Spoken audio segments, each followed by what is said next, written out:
So then, let me connect this with the problem of birth and death, which puzzles people enormously, of course.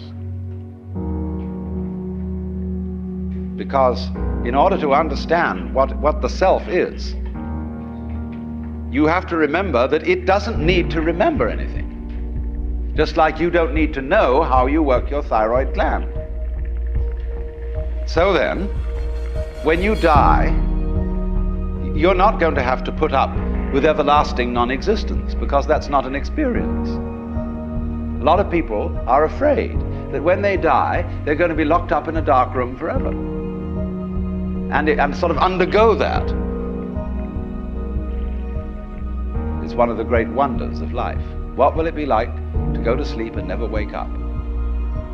And if you think long enough about that, something will happen to you.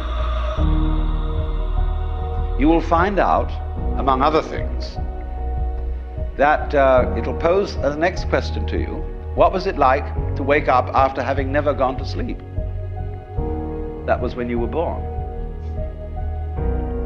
You see, you can't have an experience of nothing. Nature abhors a vacuum. So after you're dead, the only thing that can happen is the same experience, or the same sort of experience as when you were born.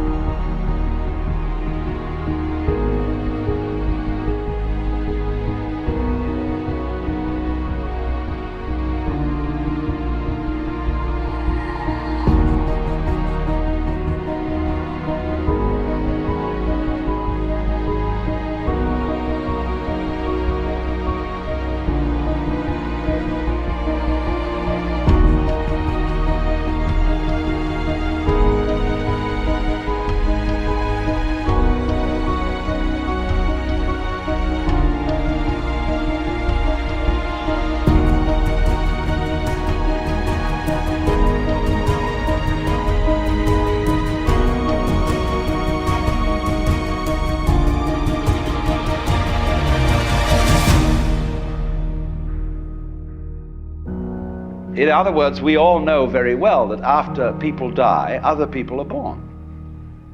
And they're all you. Only you can only experience it one at a time.